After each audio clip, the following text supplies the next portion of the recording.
The Batman Part 2 is officially happening after months of will they, won't they. Matt Reeves has written the script and he will be returning to make the second movie in the Batman epic crime saga, which is set to release October 1st, 2027. That is 2,037 days, 291 weeks, 68 months, and 5.5 years between the Batman and the Batman Part 2. That is the longest gap ever between two movies within the same Batman franchise. So we got a long way ahead of us. We got a lot of time until this movie comes out. So during that time, let's do what the internet does best and speculate wildly. Here are three of the top things that fans are begging to see in the Batman Part 2. This first one's pretty simple, pretty cut and dry. More Bruce Wayne. It's one of the biggest takeaways when you watch the Batman is that Robert Pattinson plays a great Cape Crusader. He wears the cowl well. His jaw is incredible. He's big, buff, and scary and intimidating. But we don't get to see a lot of Bruce Wayne, the other side to the coin that is the Dark Knight.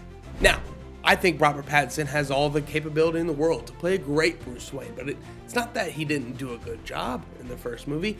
He never really got the opportunity. Think about it. This is the Nirvana Batman, the emo Batman, that dark and brooding Bruce Wayne that we get in this movie. So we don't get to see that billionaire charming disguise that Batman so often employs when he needs to throw people off his path. But I think reserving Bruce Wayne in this first movie might actually be a genius move because it creates an opportunity for Bruce Wayne to discover where he fits in this Gotham story the same way we got to see Batman discover the same thing in the first movie.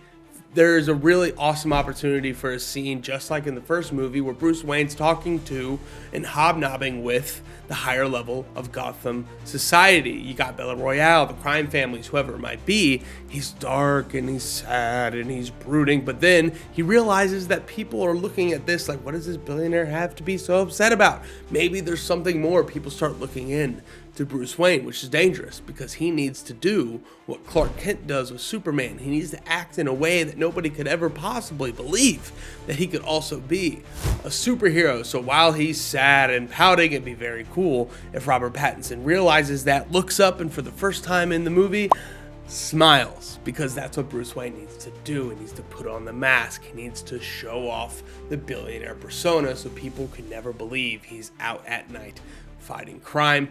I love to see Bruce Wayne in something like this, and I'd also love for the chance to have Bruce Wayne be discovered as the mask and not just something that's already baked in.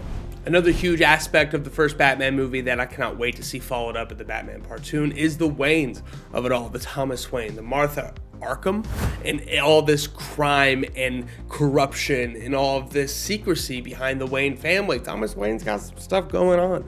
He did a lot of shady things in the past, and now Bruce Wayne has to reconcile with it, and the corruption of Gotham has clearly gone awry, and it can't be told how far it goes up the ladder. So with this Wayne conspiracy, with Bruce Wayne figuring out where he fits with everything, it only makes sense to find the Court of Owls at the end of the line. The Court of Owls is a very interesting villain arc for a Batman story because it has such a great interpersonal puppet master kind of meaning behind all this corruption in Gotham. But the issue is oftentimes it puts a face on this ambiguous issue in Gotham, and it gives Batman something to punch to beat the corruption within the city, which isn't nearly as interesting as taking it down from the inside. But the nice thing is that Matt Reeves is so good at taking these big, fantastic ideas and grounding them in a way that is satisfying and also mysterious. And the Court of Owls needs to be both of those things. With all this corruption and everything that Jim Gordon has going on with the police and everything that happens with politicians and world leaders and different government officials, somebody has to be there pulling the strings in Gotham, and I feel like it is the Court of Owls. What'll be really interesting to see is how they balance a potential Court of Owls threat with all the other villains that have been set up and possibly returning in the next movie. Obviously, the Penguin's out there. Colin Farrell, you know, Vic, sometimes that Court of Owls, he's gonna come in, and we gotta figure out how we're gonna navigate in between the cracks, Vic. Oh wait, no, Vic's dead. But we got the Penguin, we got the Riddler, and the Joker both in jail. And then there's the whole Hush thing that was teased, but it's a little too similar to the Riddler. Matt Reeves has a lot to balance and a lot to figure out, but it's pretty trustworthy that he's going to be able to do it. And finally, the last thing I want to see, what many fans want to see in the Batman Part 2, comes off that last monologue within the Batman. It starts with these words: the city is under water. And what happens when the city is underwater late in the year? The water freezes. That is right. I want to see the snow globe of Gotham. Give me Gotham City in the winter. I think this could be a cinematic feast, especially for this Matt Reeves Batman world. In this first movie, we got the red, fire, dark, brooding Batman in Gotham. Now, let's brighten it up while keeping it dark and in the shadows. Batman in winter. Something we've really only seen in Batman Returns, but I think this could be a new age for winter Gotham. And with that comes a lot of villain opportunities. Of course, when the water freezes, the villain that comes to mind is a Mr. Freeze. Would be an incredible villain to take over the Batman Part 2 after the Riddler took over Part 1.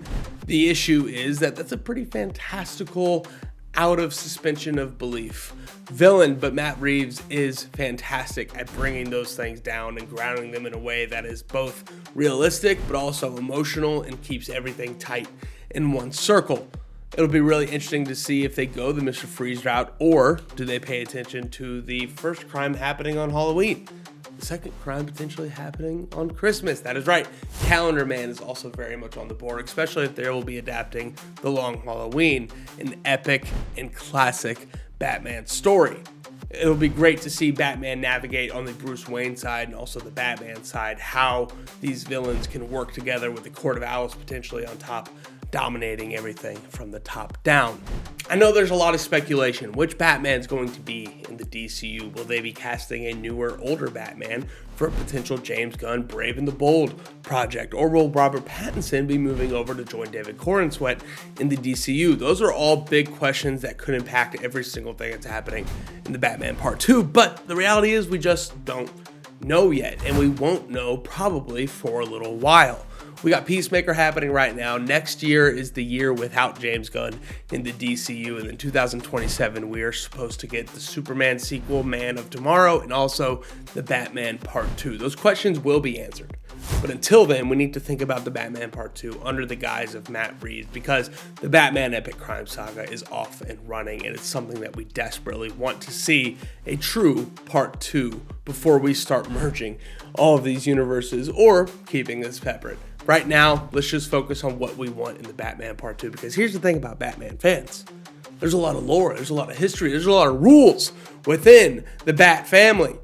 And everybody who's a huge Batman fan not only loves talking about which rules they believe are right, but also they love talking about which rules they think are wrong. So bring it on. Tell me, what did I get wrong in this video? What do you want to see from the Batman Part 2 that I did not cover today? Let us know in the comments. We have a long time until the Batman Part 2, so let's have this discussion. Let's talk it out. Let's make sure that we get the Batman Part 2 that we all want from Matt Reeves, October 1st, 2027.